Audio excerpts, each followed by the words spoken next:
Alhamdulillah wa syukurillah la haula wala quwwata illa billah.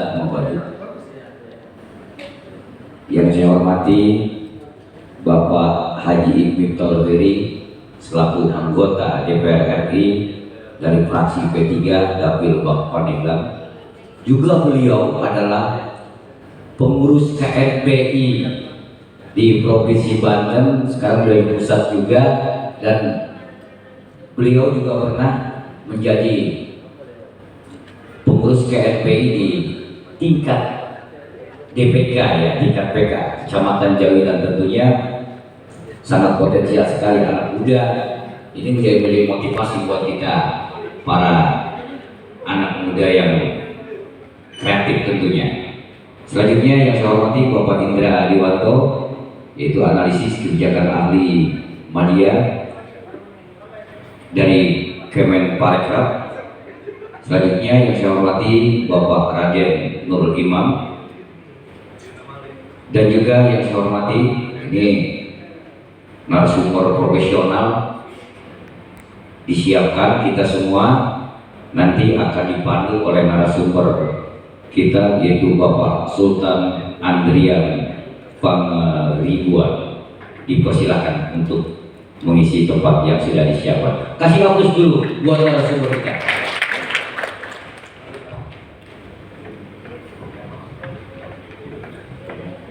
Baik kawan-kawan pemuda, disiapkan mental, pikiran, apalagi ini semuanya disiapkan karena pada saat ini nanti akan dipandu oleh atau disampaikan oleh narasumber profesional kita. Karena perlu diketahui narasumber kali ini kita spill dulu backgroundnya, latar belakangnya ya. Ini pengalaman praktisinya. Di tahun 2021 beliau menjadi Direktur of Fotografi di Moskow, Brunei dan Brunei.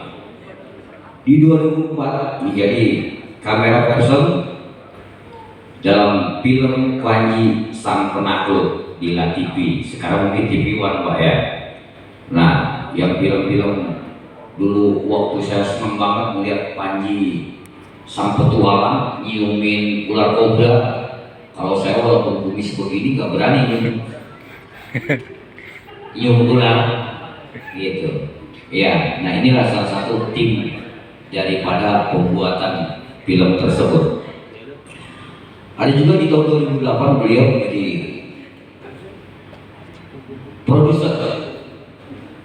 produser seri dokumenter TNI.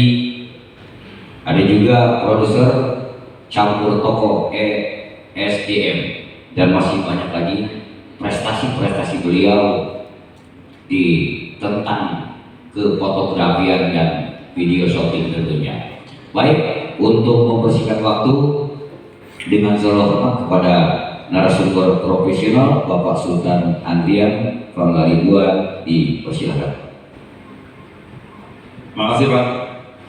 Tadi saya kenalin ada jadi Direktur Fotografi, lalu sampai ke Panji Sang Penakluk gitu ya. Ya itulah yang pernah kami lakukan, dulu yang pernah saya lakukan. Dari pengalaman itu lalu saya rangkumlah menjadi sebuah ilmu yang saya sederhanakan. Jadi saya sederhanakan ini bukan berarti dibikin yang KW1, KW2, KW3 enggak. Jadi disederhanakan itu bukan karena KW-nya banyak, tapi karena caranya dipermudah. Karena kita mengerti caranya, makanya caranya saya permudah. Gitu ya.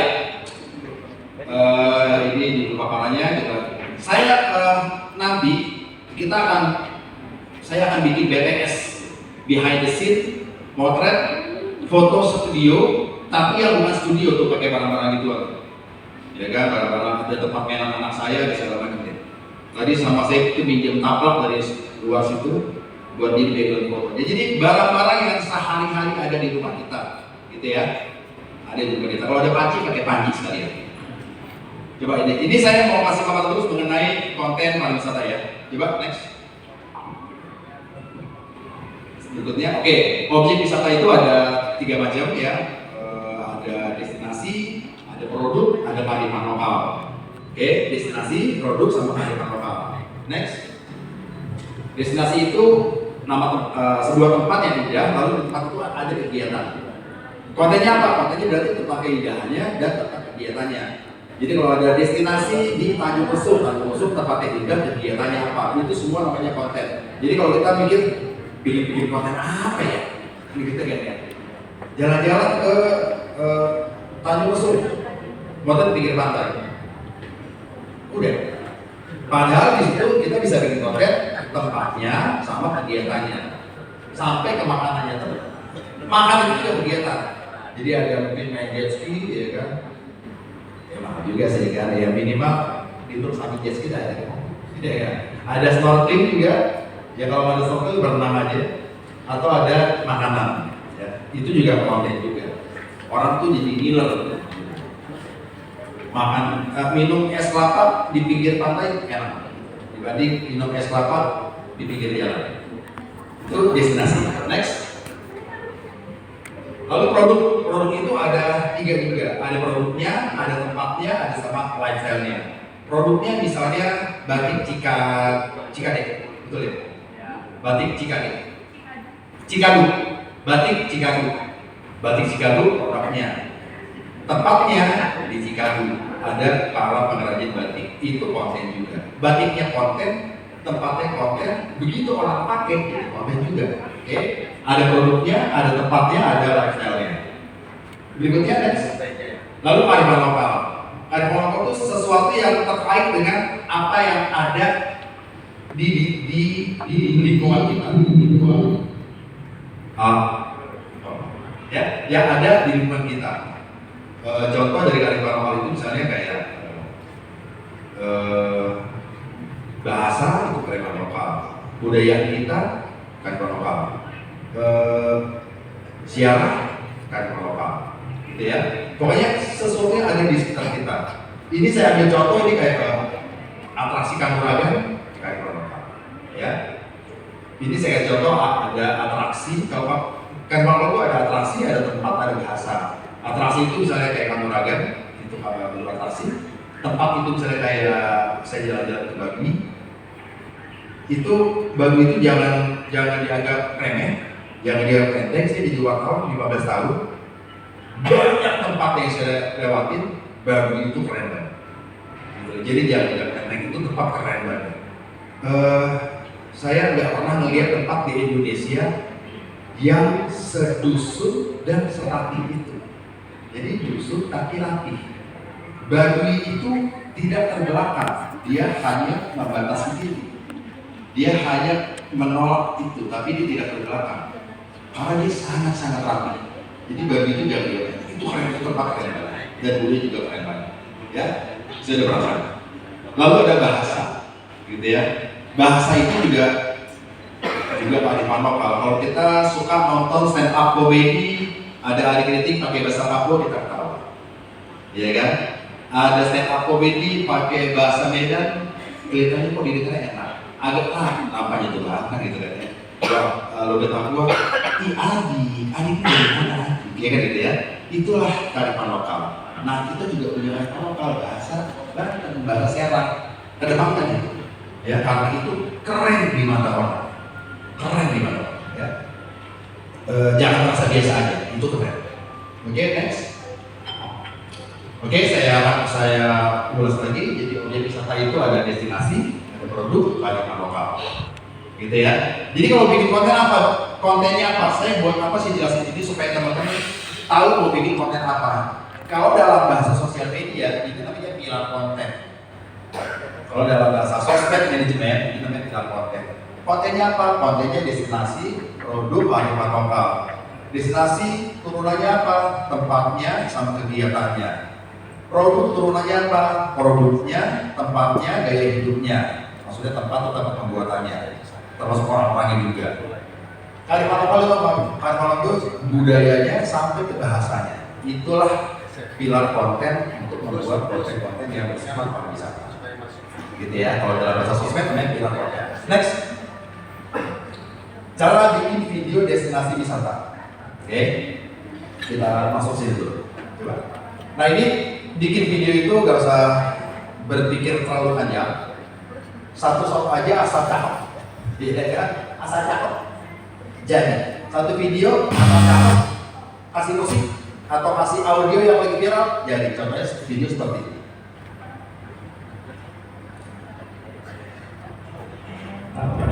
Tiap hari, padahal tempat ini terpesona di mata orang tepat yang bisa menikmati. Kamu juga mungkin dipandang sebelah mata oleh orang kanan kiri, padahal kamu istimewa di mata orang tepat yang bisa menghargai. Gitu doang. Ya, saya dapetin audionya itu audio yang lagi viral. Saya ada video kayak gini, saya taruh aja, saya edit. Sambungin doang satu video yang agak jauh tadi sama ini, saya sambungin kasih audio. Jadi semudah itu, ya semudah itu. Jadi kalau kita lihat di YouTube bikin audio ribet, ya kan pakai salto, ya yang bagus videonya atau bikinnya, ya kan kita bikin bagus, nggak usah ribet-ribet, ya kan. Kalau mau ribet, kalau udah jago banget baru kita ribet. Sebelum jago banget yang ribet, gitu ya. Next, ini juga contohnya ya, untuk yang video yang enggak ribet, ya. Coba gini.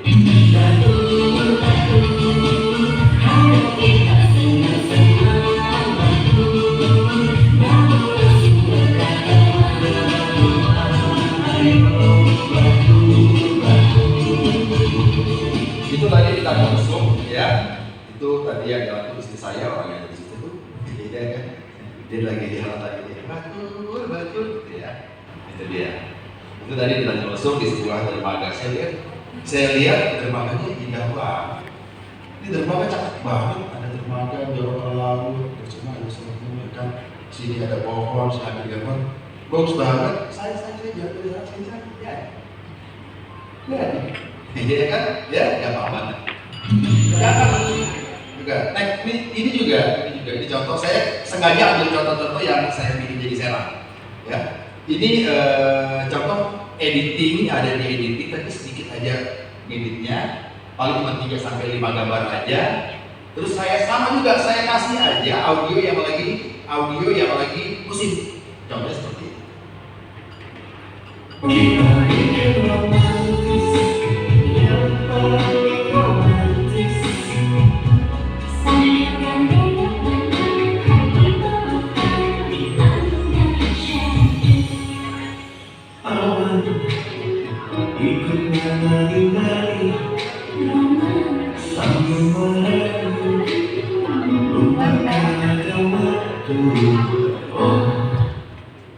Udah, ya itu juga ditaruh langsung juga, sama sedih juga. Kameranya ditaruh di kursi-kursi yang dari batang kelapa tuh, taruh sini, ganjelin pakai apaan ya. Terus kita lihat ini, saya nggak suara dikit saya. Udah direkam, ya kan? Jalan kedua, ke tengah, pegang tangan, jangan pegang tangan, kita kan? Jadi, iya kan? Jadi, nggak usah pakai salto. Iya kan, kalau kita lagi itu kan susah banget bikin video. Karena kita lihat susah jadi gak bikin kan. Next. Nah ini juga contoh. Ini saya ambil contoh ini jadi gini. Ini adalah sebuah sebenarnya laporan pandangan mata. Ya, laporan pandangan mata. Kalau teman-teman lihat di IG itu namanya POV, ya kan? Point of view. Oke, POV. Ya, ini laporan pandangan mata. Laporan pandangan mata dibuka dengan orang yang memandang. Laporan pandangan mata dibuka dengan orang yang memandang. Setelah kita melihat orang yang memandang, baru kita kasih apa yang dia pandang. Ini istri saya juga, dia lagi ada di mana saya? Di NTT, di Maros. Di mana? Sulawesi, ya di Maros ya. Lagi di Maros, dia minta tolong atau dia naruh kameranya di perahu, dia duduk, oke, udah Pak, makasih ya Pak, ya kan, habis itu dia begini-begini kan, Oke, lalu dia kasih musiknya dia seperti ini. Silakan itu. Keindahan tempat ini sulit dilukiskan dengan kata-kata. Jadi silakan lihat sendiri lukisan hal ini.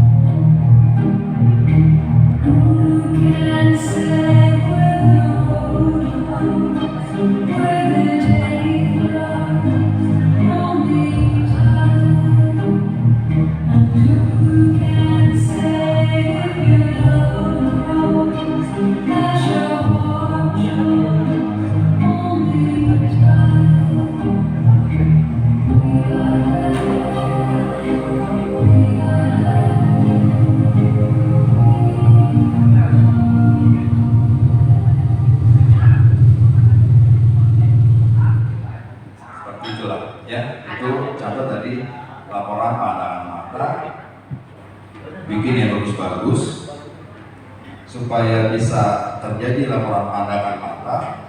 Mata kita beda dengan mata kamera. Jadi ngambil gambar tuh begini. Ambil gambar tuh bisa ambil handphone. Kalau laporan pandangan mata dalam pengertian ya laporan pandangan mata yang sebenarnya, kalau nggak pakai kamera, yang namanya pandangan mata tuh begini. Oke, kalau kita pegang kamera, kesalahannya ada begini. Lihat ya, ini kamera ya.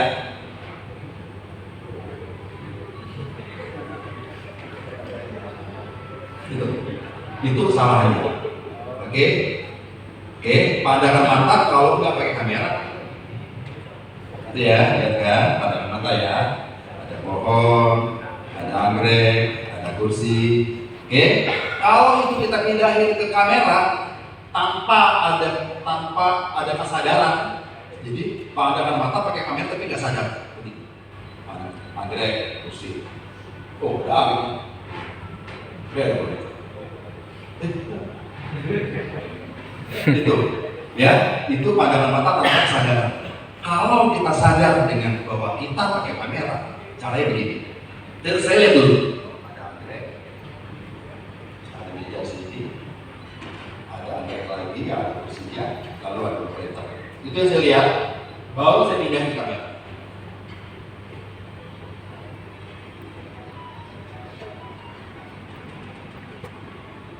Nah, itulah pandangan mata dari kamera. Oke, paham ya? Kalau pandangan mata yang beneran pandangan mata nggak ada kamera, kita lihat aja. Oke, kita lihatin. Kalau yang tidak sadar kamera, kita sambil pegang kamera.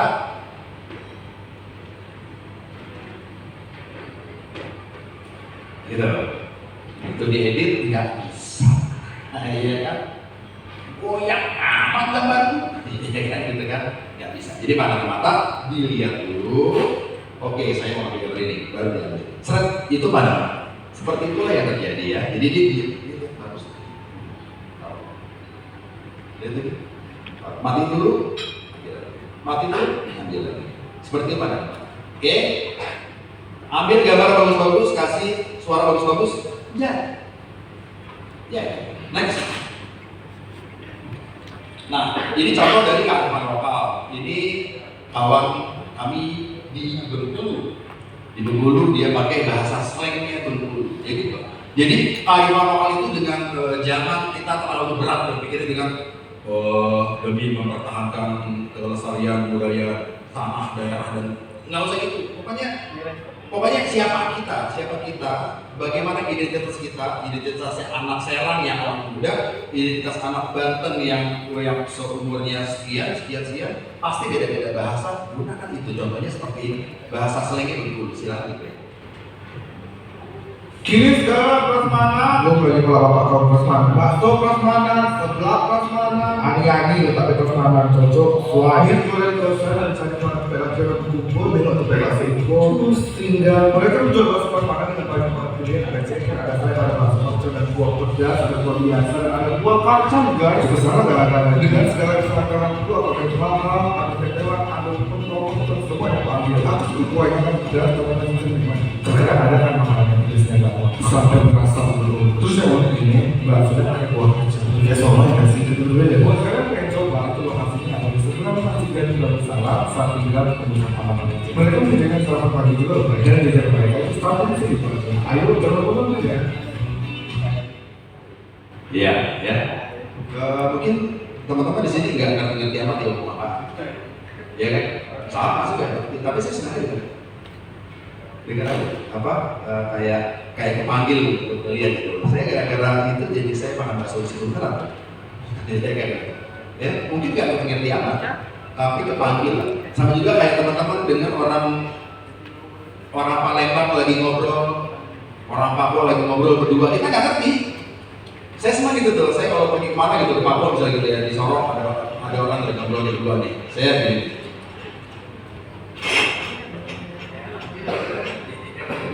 Tapi enak aja gitu, nah itulah identitas kita, itulah contoh dari kearifan lokal. Gitu ya, gimana next? Nah, waktu kita ngambil gambar, lalu kita edit ya. Edit itu teknisnya kan pakai CapCut kan ya? Ya kan? Pakai CapCut. Sering tuh kalau ngedit tuh pakai CapCut. Kita nggak mau soal teknis ya, kalau soal teknis CapCut nanti habis acara ini kita bisa belajar bareng-bareng CapCut. Karena kalau teknis itu agak lama. Tapi sering kita suka gambarnya mana duluan ya, ini dulu apa ini dulu ya. Nah, mana yang duluan, mana yang belakangan itu ngaruh ya ngaruh. Ini contohnya kayak urutan gambar, ada orang sedih, lalu ada laut, ada yang menerjemahkan ingat suaminya tenggelam di laut, ya kan? Ada yang terjemah kayak gitu, ya kan? Kalau kita tanya ke orang-orang yang ada, kalau kita tanya ke perempuan yang suaminya nelayan, saya kasih gambar ini, dia mikirnya adalah ingat suaminya yang tenggelam di laut, atau ingat suaminya yang lagi melaut, saya takut dia tenggelam. Pokoknya ini adalah keresahan, karena pengalaman dia tentang laut adalah pengalaman yang soal pekerjaan. Gitu ya.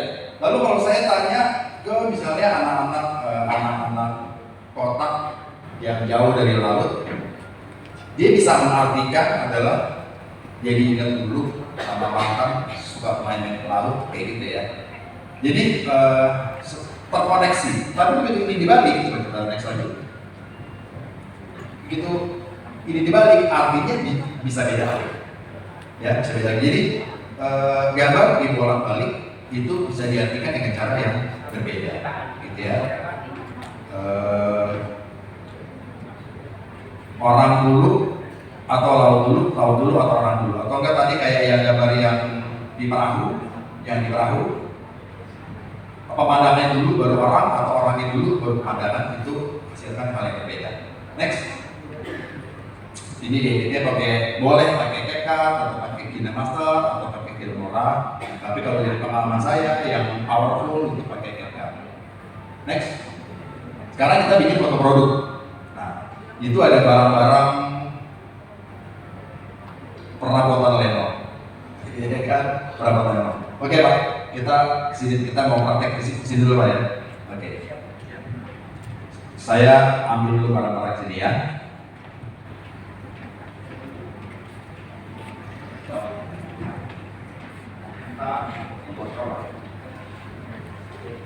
Kabel.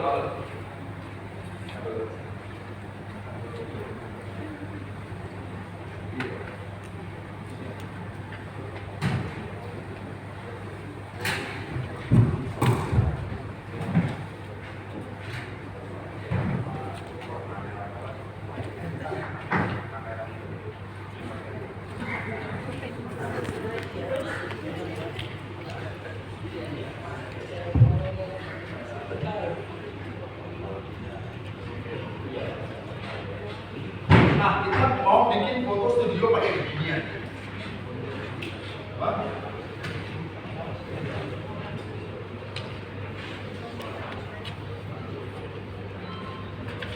Sambil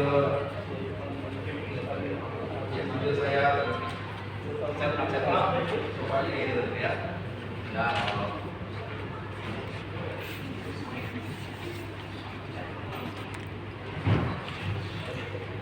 ini ada barang-barang, kalau ini di rumah saya ini, kalau orangnya kecil, ini tempat main anak, ya. Kalau udah gede, ini tempat nyimpan barang-barang yang lama nggak dipakai, Pak. Kalau untuk foto produk, jadi studio, ya kan? Cari gimana caranya? Cari.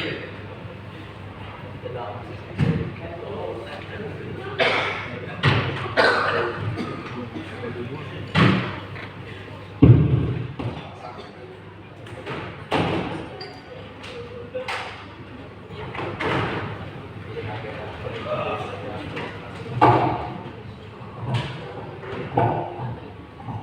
taruh di sini. Oh. Lalu untuk lampunya, saya punya lampu namanya lampu T5.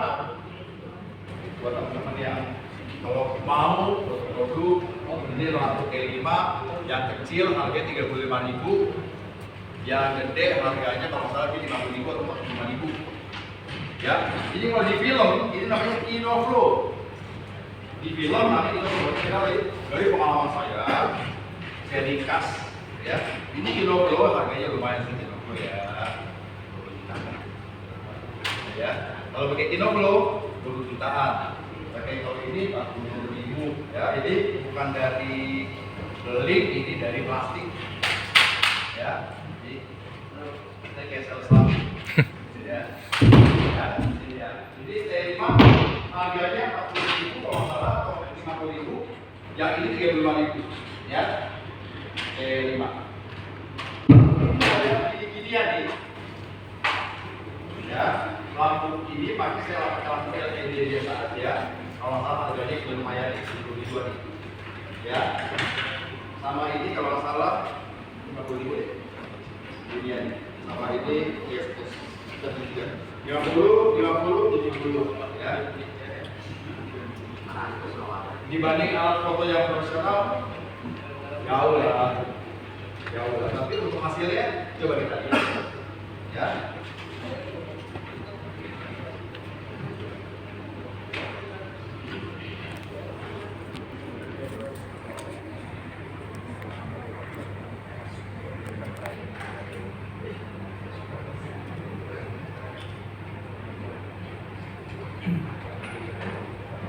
Nah ini tata ini.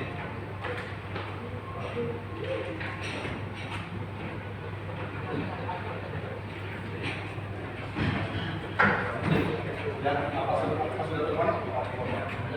Belum.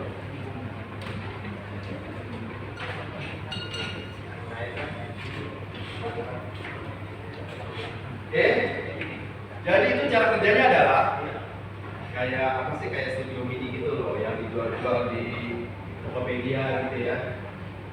Berapa harganya tuh kalau mau 1.000 atau 2.000 ya? Studio mini.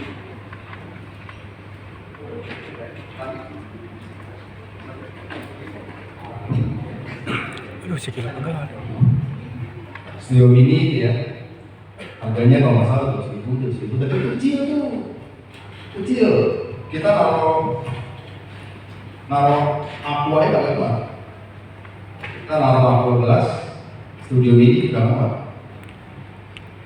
Kalau ini lumayan lah. Nah, ini kita taruh sini. Kenapa ini menjadi berguna? Karena kali ini kalau di fotografi nanti ini namanya bounce ini. Jadi high dari sini, kena sini, mantul, tung, jadilah dia dikelilingi oleh cahaya. Kalau dalam fotografi namanya bouncing lighting. Lalu kita taruh ini.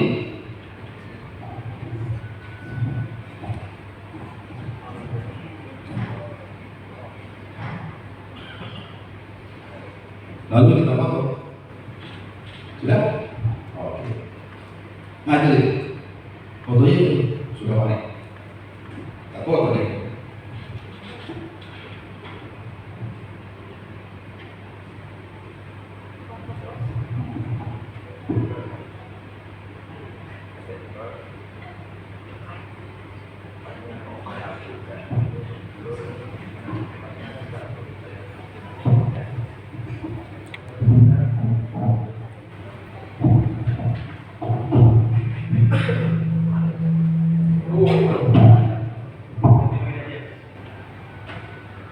Gelinding sobat.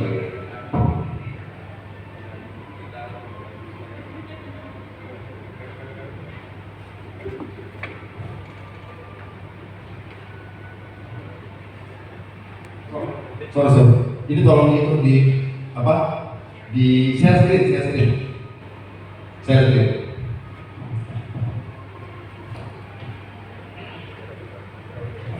Ini juga nanti akan kita foto. Share screen.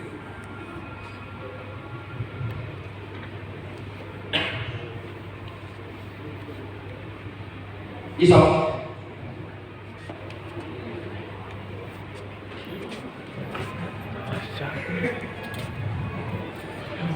Ada ya? Jadi ini gunanya saya power itu tuh biar teman-teman bisa ngelihat apa yang terjadi di kamera itu. Ya, apa yang terjadi di kamera. Bahwa konten itu